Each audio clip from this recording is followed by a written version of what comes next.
Welcome to Rooting for You, a seasonal gardening podcast for non-experts. I'm Tess, and I know nothing. And I'm Alyce, and I know some things. Each week we'll chat about one gardening topic and then discuss the effort-reward payoff by asking, is the juice worth the squeeze? Just a heads up, there might be a bit of swearing in this episode. You've been warned.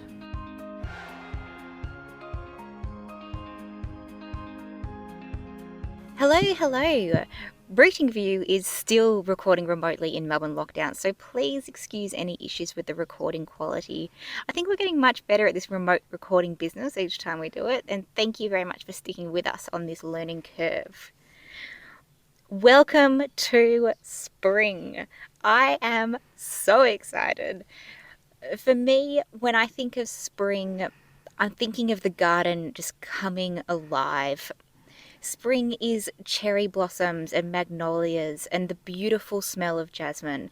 Spring is a breath of fresh air after the cooler months, a time to rejuvenate, to reset, to relaunch, and a perfect time to get out in the garden and start enjoying the warmer days. So, Alyce, without further ado, let's talk about spring. I also love spring. I feel like there's so much potential in the garden and probably in life generally, it feels, in spring. So it is, it's incredibly rejuvenating, incredibly fun. I will say though, there's actually not a lot to eat in the garden in spring because often, your fruit trees haven't obviously fruited yet. That will come later. And what I tend to do, and I sense that you might be the same, Tess, is I almost rip everything out of my veggie patch coming into spring because I want to plant all the new fun stuff that I've got lined up. So until that fun stuff takes off, I find that the food available is minimal. So spring kind of has this idea of, like spring produce and that kind of thing. I actually think that's a bit of a fallacy invented by someone who doesn't garden, because I'd say autumn produce. Autumn is the time you've got your glut of food in the garden. But nonetheless, it is the time that we can crack on and actually bring all these ideas to life. And there are so many things we've talked about on the podcast, even back when we talked about bees and everything else, that actually we kept saying, wait until spring. Spring's the time. So guys, spring is the time. Now's the time. It is. So the first thing we are going to be doing in spring is growing some food, a lot of food. Obviously you can grow food all year round, and some things, are better grown not during the warmer months, but I would say most of the fun vegetables you think of are going to be now. And look, we went through a list in, a couple of episodes ago, Tess, when we looked at the best beginner varieties for your garden. But I'm actually just going to run through a list of kind of all the edibles you might be planting early spring. How's that sound? Let's do it.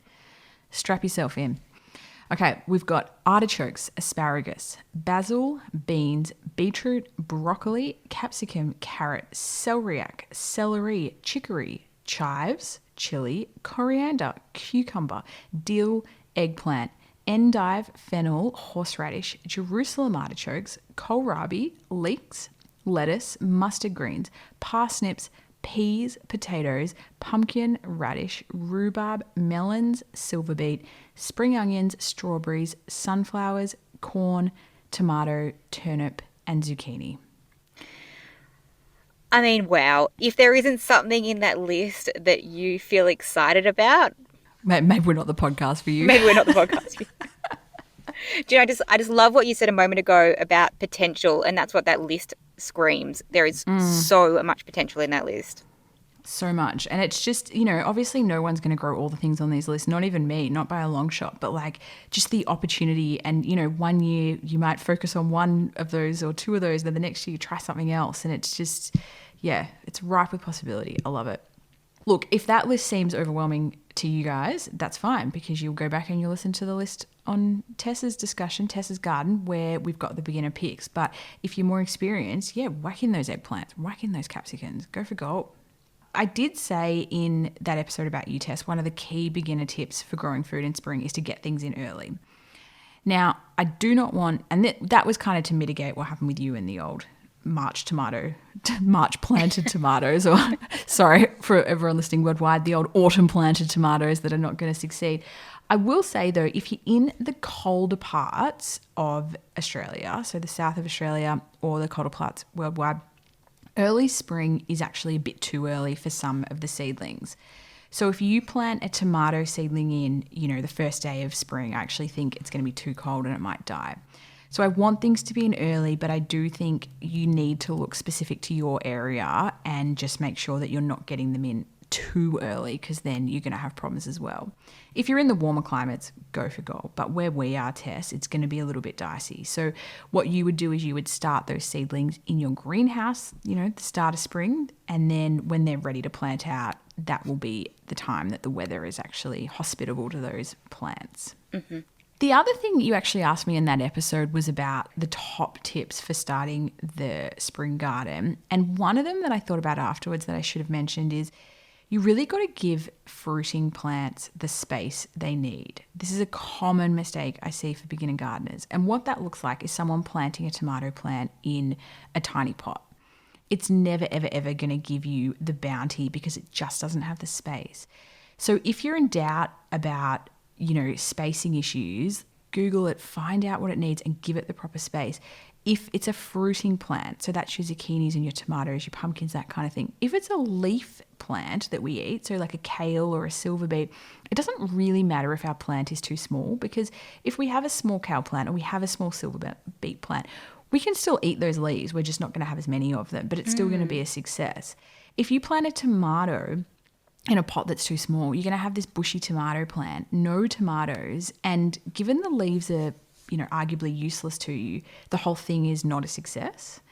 So I cannot stress enough, for fruiting varieties, give them space. So that's going to be, one of the biggest focuses going into spring is getting this stuff either, grown from seed, purchased from seedling. Again, we're going to feed our soil before we plant our plants in it and get the whole garden set up beautifully. Now, a few other little things to think about in spring. One is your watering system. Watering systems often haven't been used for the last, 3, 4, 5 months. So things can go wrong with them. And what I see a lot of people doing, what I've done myself, is not checking them. And you get halfway through spring, you get some really warm day, and all of a sudden you're like, Christ, my seedlings need a water. Like, this is dire straits. You go to turn your hose on, it's got a split in it. Your connector's busted, some problem. And you don't want to find that problem on the day that you need the water, especially at 8 o'clock in the morning when you're about to leave for work and you're running late and you got to water the garden before you go. So I would say on a weekend when you're not stressed, you've got a bit of time, just check your watering systems. So that's actually what I did this past weekend gone. And I have an extreme amount of watering systems. I'm obsessed with watering systems. So I'm checking taps, I'm checking hoses, I'm checking dripper systems. I have a misting system in my greenhouse, and this was all clogged up with crap and took me a couple of hours to sort out. That's not what I want to be doing on a stressful, busy day as soon as the sun's out. So you want to have that stuff ready, locked and loaded, checked it all, know you're set. Again, for me, if you've got as many watering systems as me, this is going to be quite a big job for you. But for the average person, it can just be a split in your hose, or a connection isn't working, or your trigger nozzle is cracked or something like that, and it's just going to send you into all straits. Yeah, so for most people, it's just going to be a quick 5-minute job, 5-minute max job. Quick 5-minute check. But I'll tell you this, if you find a problem, you will thank me that you got onto that early. Because if it is that you got to get a trip to the hardware store, or currently in lockdown, you got to order it online, then that takes a couple of weeks. You know what I mean? Like, you need to be organised. Tess and I are both very organised people. She won't be surprised that I've got a tip like this in. But 100% for a quick win, I mean, if you pick that up early and you solve that problem early, you're just going to feel like you're on top of the world. I cannot tell you what a legend I felt at the end of the weekend when I was like, all my systems are go. Like, I was like, I am ready for this, baby. Now, I think actually it totally sums up quick win and fill in. This is a quick win and fill in. Get it done. Early spring. Now, the other thing you can and probably will want to do in spring is actually plant your flowering perennials and perennial herbs. So perennials are the group of plants that won't die off within, a season. So again, your tomatoes, your zucchinis, they're going to go hard, they're going to go fast, they're going to be gone by winter. Your perennials will be in the garden indefinitely. What's the opposite word to a perennial? Like, what's a tomato? An annual. An annual. Okay, so we've got annuals and Yes. perennials. Yes. Most vegetables are annuals, and then there are a few little things, and most fruiting plants are obviously fruit trees, and then there's a few weird ones like your rhubarb, for example, that's like an edible but also a perennial. And then there are quite a few herbs that are perennials and quite a few flowers. So I love perennials because you plant them once and then they're in forever. So like they're really good as far as efficient crops are concerned. The problem is a lot of the things we really like eating don't fall into that category. Some of the things that do fall into that category that you might like are sage, salvia, lavender, rosemary, thyme, carnations, bee balm or bergamot, yarrow, and coneflower. Oh, there's a lot of things on that list I didn't recognize the names of. I think if you saw photos, you would actually recognize them. And the other thing with plants are they've always got their botanical name and then they've got a couple of common names and people call one thing, one thing. And so often I'll notice that I'm talking about a plant with someone and we're actually both talking about the same thing, but we don't realize what the other one, like the other one has a different name for it. So is that a mix of herbs and vegetables there in that list? No, no vegetables, but Oh, so herbs and flowers. okay. Oh, beautiful. Yeah, or something like lavender, which, is Of course, lavender.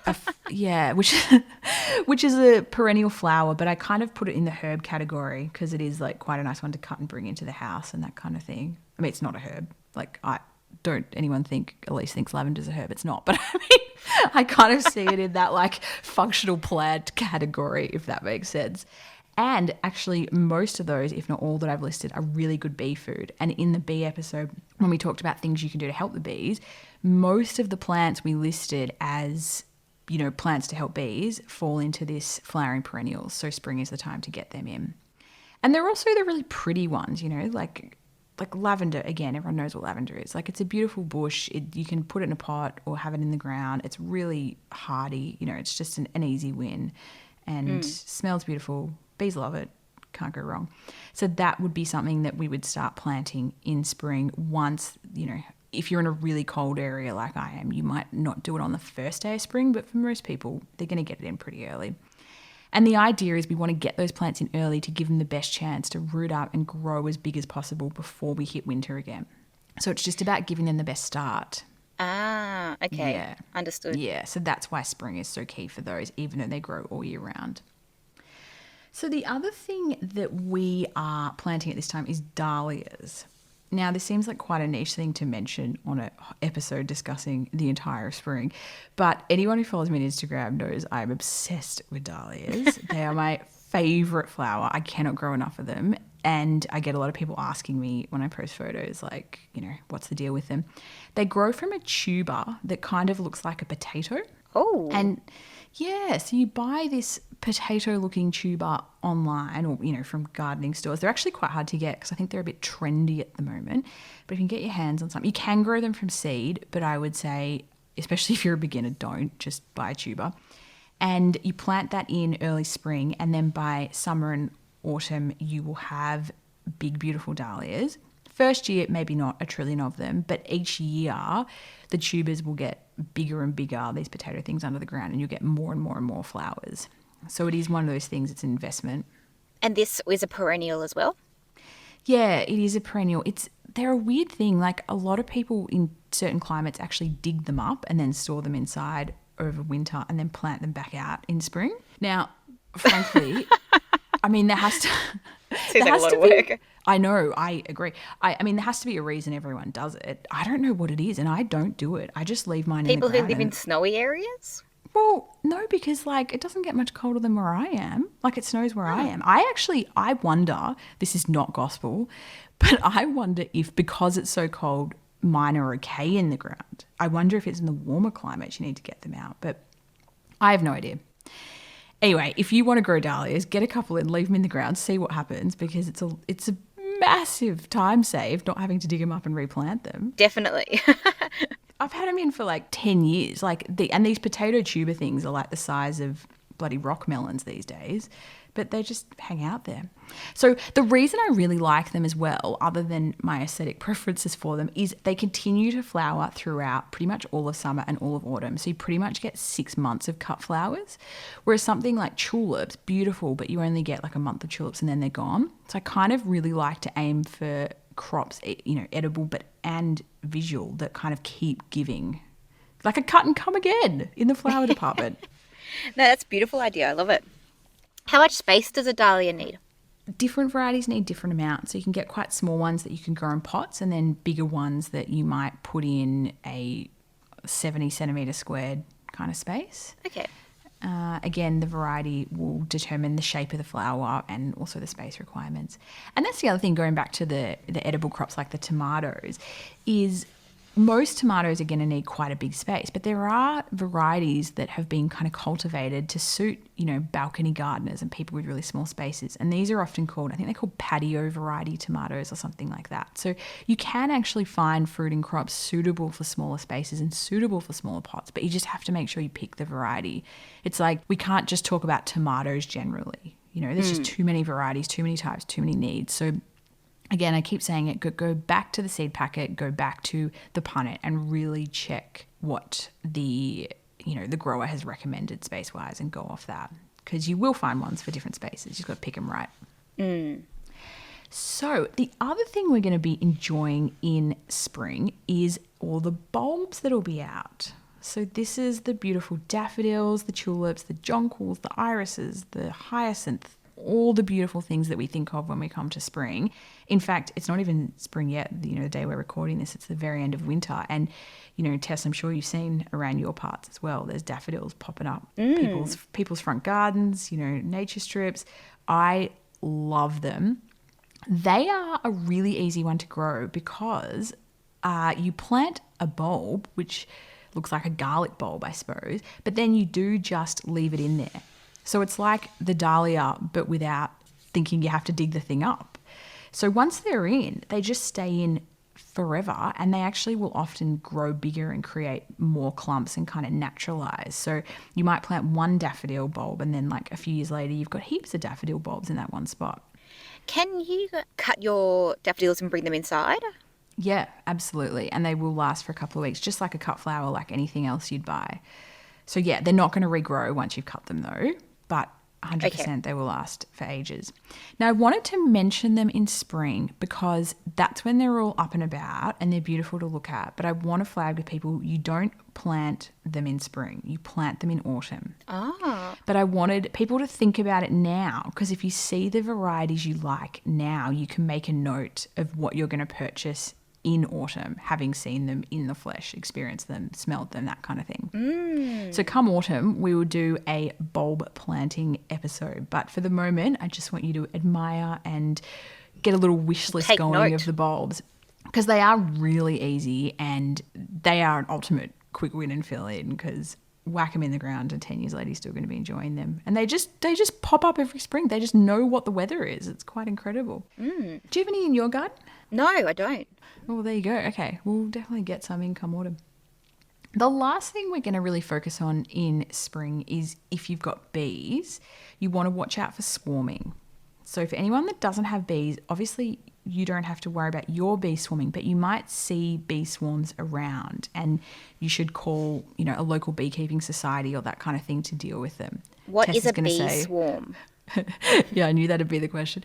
Okay, so without going into a beekeeping lesson in this episode, basically in spring, the bees know it's spring and they know there's summer coming and there's heaps of flowers out, which is heaps of food for them, and they kind of build up this massive population. And what they often decide is that their population is too big for their current house, which is the box that they're in, and they split their population in half. Half the population stays in the hive and half the population leaves and finds a new hive. So it makes sense in evolution why they do this, because that's how, if we didn't have beekeepers kind of splitting them and continuing to look after them, like that's their way of furthering the population, because then you've got two hives, so there's less chance of something bad happening to both of them than there is one.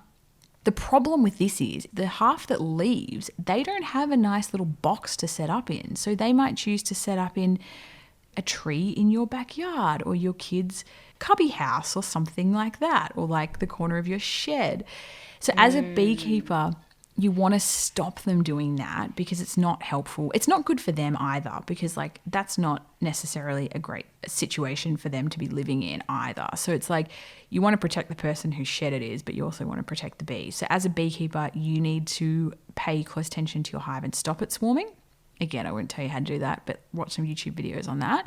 That's what you need to do if you've got bees. And if you don't have bees and you see some massive population of bees hanging out in one of your fruit trees, call a local beekeeping group. Don't call a pest control because we don't want to kill them.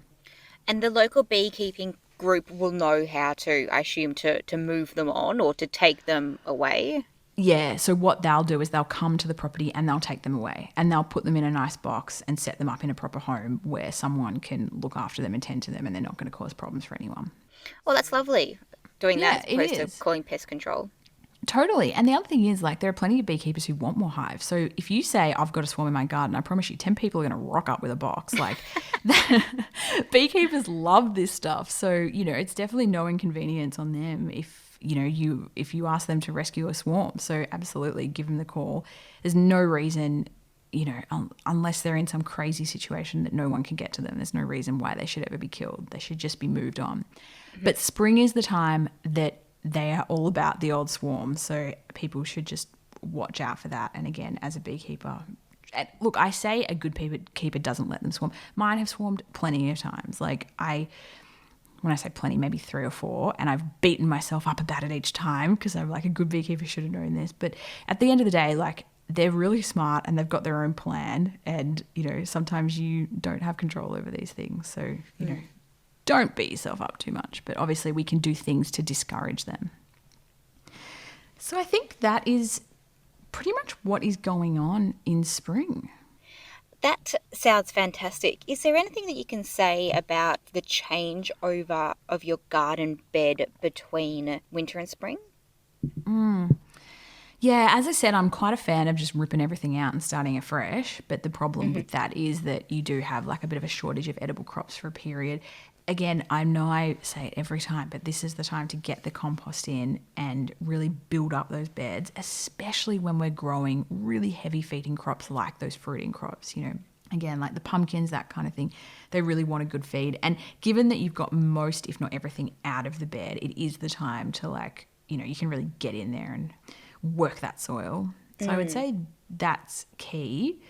There's not that much else I think I really do. You got to give a bit of thought to your planning, like as discussed in the Your Garden episode, like setting up your spring garden, what you're going to put where, because once it's kind of in, you can't really move it around as such. So you kind of want to have your plan set up from the get-go. But other than that, and look, spring is actually commonly very wet, so you don't even have to stress too much about watering your seedlings in at this period. When we come to summer, it's going to be a totally different discussion. Are we still watching out for slugs and snails? Yes, good point. Very good point. Because we have all those tender young seedlings in our beds that we've planted, either from a seedling or seed, and we've got that wet weather. So those two things are slug mecca. They are going to be happy as pigs in shit or slugs in spring. So, again, go back to that episode and watch out for it, because I have, definitely seen slugs and snails do some serious damage to my seedlings in a short amount of time. But again, once we're over that kind of hurdle and we've got our seedlings that bit bigger and the weather warms up a little bit and dries up a little bit, you won't have the slug and snail issue. But you are exactly right. Start of spring, it is still a real problem that people, in fact, it's probably more of a problem because you've got young plants that are growing, which you didn't probably have a couple of months ago. One other thing, when you were talking just now about taking everything out of your garden bed and replenishing the soil and having a real dig around in it, if you were interested in a worm buffet like the one that I've got, now would be the perfect time, I reckon, to get that in. Yeah. You're so right, because so often, you've got different things, and actually probably every other point in the year, you will have different things in a garden bed. Not everything's going to come out at the same time. This is probably the only time in the year that you do actually have a bit of a clean slate. So you're right. If you want to put in one of those worm buffets or one of the tube feeders, like the DIY tube feeders, like what I've got, 100% now's the time to get it in. Yeah, that's a really good point. And look, if there's ever any maintenance you want to do or set up new beds or anything like that, do it now because, again, there's just so many fun things you can plant. It would be like a real shame not to kind of make the most of this warm weather because stuff just grows so fast. Like, you're not going to know yourself, Tess. Like those little radish seedlings that you put in that have taken like 2 months to get like, I don't know, a centimetre tall or whatever. Like as soon as that weather warms up, not even that much, but just enough, the plants know and they just go bananas. Fantastic. The other thing that you would actually do is plant food like citrus and passion fruit. So that would be the other two crops or like edible plants that you would get in at the moment. So remember, the apples, pears, cherries, those kind of things, we're planting those in winter, but the evergreens we plant in spring. So if someone did want to put a lemon tree in or a passion fruit vine, that would be a spring activity too. Something else I was thinking about just when you were speaking a moment ago about planning your garden, and also in the episode that we did a couple of weeks back now about me planning my own spring garden. Where's your head at, and where should my head at really be as a beginner garden in terms of succession planting? Yeah, it's a good question. And I don't want people to get too hung up about it because, I mean, if you're getting food, it's great. Like, let's focus on getting the first crop before we worry too much about like having the bounty. But what you will find coming into midsummer, if you had a zucchini in that was really early, it might have done its dash by, mid to late summer. So then you'll have space in the garden and then you can get something else in that will give you a quick win, perhaps potatoes or something like that, that will kind of, grow quite fast in that warmer weather. So I would say I wouldn't get too hung up about it. I would just get everything planted that you want to get planted. And then as the time goes on, you'll see certain plants have either, been extremely prolific and are now done and you can get them out of the garden, or things have gone to seed. That might happen. Like you might have lettuces in the garden and then come the really warm weather, they bolt and go to seed and you get those like flowering tops on them. That's the time that you just, as soon as you see a plant that's, not going to be productive anymore, just get it out and get something else in. And I find that will be kind of the way that that's probably the easiest way at this point to think about succession planting. Yeah. Of our list of beginner crops that we discussed a couple of weeks ago, do you think any of them would be great if you wanted to try your hand at succession planting? Like maybe the zucchinis, if you had space to put a couple in? I wouldn't often do a fruiting crop as a succession plant because you'll see with the zucchinis, like they'll actually give you zucchinis and keep giving you zucchinis for quite a few months. And same with the tomatoes. So a fruiting crop often is naturally successive. It's often things like a rooting crop, like a radish, or even lettuces that aren't so successive. So things I think you're going to put in multiple times in the next few months would be something like a lettuce or a like rocket. You'll find that rocket patch that you've got now will go to seed when the weather warms up. And that's the plant naturally, doing its thing to reproduce and survive. But you'll notice won't be as many rocket leaves because it's kind of focusing its energy on the flowers. So then you'd rip that out and you can just put another one in straight away. And if you're growing radishes, like in the warmer months, which are a great beginner crop, they'll only take 4 weeks in summer and you'll be eating a radish. So that kind of thing, if you wanted to think about succession planting, 100%. And lettuces, I would say in summer, lettuces are one that you will need to succession plant as well. Okay. So it's probably the littler things, which aren't bad for succession planting because you can kind of fit them in wherever you've got going. Yeah, great one. Yeah. So I would say not a huge planning issue come early spring, but as time goes on, you just watch your garden and you'll see the time to put in more rocket is when you can tell that your rocket's about to bolt. Possibly a little bit beforehand so you keep the flow going, the salad bowl full. Yeah, and I think don't hold on to anything longer than you need to. Get it out, get something else quick and easy in. Exactly, especially when there are advantages of letting things go to seed, like, you could collect the seed or you could feed the bees, all that kind of stuff. But look, when you've got a garden the size of yours, we just want some wins. And as soon as something is not performing, it's going to the worms or the compost. So I think we've covered so much ground in this episode. I think that probably we leave it there for today. But I know that because I've seen our agenda for the rest of spring, spoiler alert, we're going to come back to some of these topics and we're going to do real deep dives on them, which is very exciting for me. I don't think we do a squeezy juice on this one because we just covered so many different things that we're going to be doing in the garden in spring, and I'm sure they all have varying levels of difficulty and reward rates. Number one message for everyone is go and check your hoses.